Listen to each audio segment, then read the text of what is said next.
Kalau dari gambarnya, awalnya gue mikir ini biasa aja ya. Terus karena penasaran gue ngecek raw-nya yang udah sampai chapter 9 itu. Dan gue rasa kok malah makin jelek ya gambarnya. Kayak makin gak niat gitu gambarnya.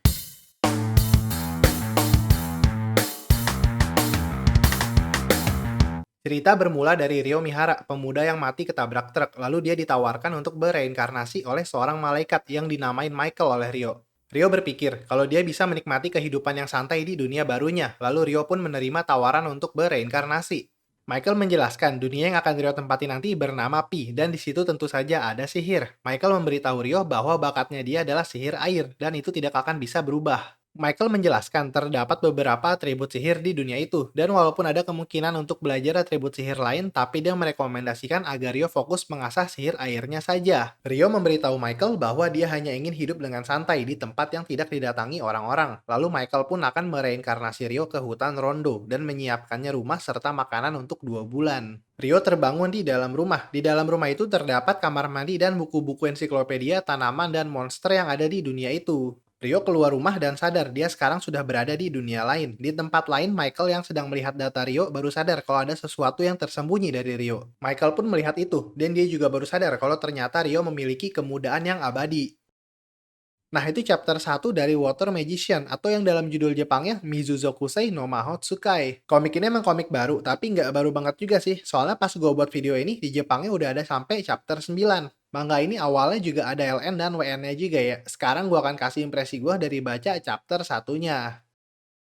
Oke, jadi ini cerita action, adventure, fantasi, isekai ya, dan ada slice of life-nya juga. Tapi pas baca chapter satunya yang gua rasain pertama kali tuh kayaknya banyak banget dikasih informasinya, kebanyakan informasi gitu. Jadi sedikit males juga sih bacanya, soalnya banyak informasi yang masuk tapi dikit banget kejadian yang terjadi. Kalau chapter satu ini diuraikan lagi ya, isinya tuh cuma si Rio mati, ngobrol sama malaikat, terus bangun dah di dunia barunya. Nah, pas bagian ngobrolnya itu panjang banget sih, kayak nggak ada habisnya informasi yang masuk. Tapi ya, gua kan lihat-lihat chapter selanjutnya ya, dan emang sih manga ini pace-nya lambat. Mungkin karena Shiryo ini abadi juga kali ya, jadinya pace ceritanya dibuat lambat, biar kita sebagai pembaca ngerasain kehidupan yang santai dan pelan di dunia barunya Shiryo itu. Bahkan di cerita ini juga nggak buru-buru ngeintroduksi karakter lainnya ya, beda sama rata-rata isekai pada umumnya, yang langsung introduksi karakter utama lainnya di 3 chapter pertama.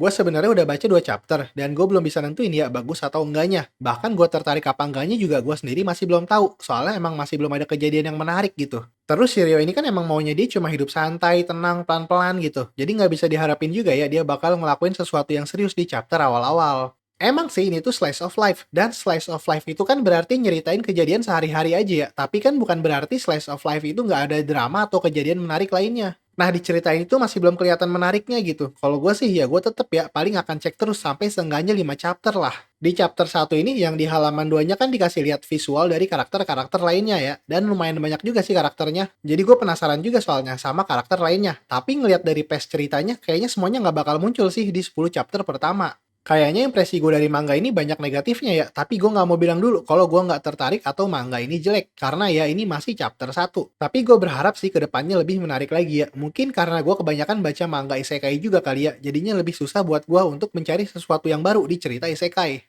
Kalau dari gambarnya, awalnya gue mikir ini biasa aja ya. Terus karena penasaran gue ngecek raw-nya yang udah sampai chapter 9 itu. Dan gue rasa kok malah makin jelek ya gambarnya. Kayak makin gak niat gitu gambarnya. Di chapter satu ini sih juga sebenarnya gue bisa bilang biasa aja. Karena ya emang kebanyakan gambar Yo ngobrol sama Michael yang backgroundnya cuma putih polos doang. Dari desain karakternya, demi apapun ini kayaknya MC karakter Isekai desainnya begini semua ya. Rambutnya hitam poni turun ke bawah semua. Kalau dari karakter lainnya sih nggak jelek-jelek amat ya. Tapi nggak ada yang bikin gue penasaran gitu sama karakter-karakternya. Pas gue buat video ini, manga ini emang udah ada sampai 9 chapter ya yang bahasa Jepangnya. Tapi yang terjemahin ke bahasa Inggris baru ada sekarang, dan itu juga fan translation ya, bukan resmi. Gue bacanya itu di Manga Dex, tapi di situ cuma ada bahasa Inggris aja. Kalau yang bahasa Indonesia, pas gue buat video ini sih gue cek belum ada ya yang terjemahin. Nanti kalau udah ada akan gue kasih update-nya di komen.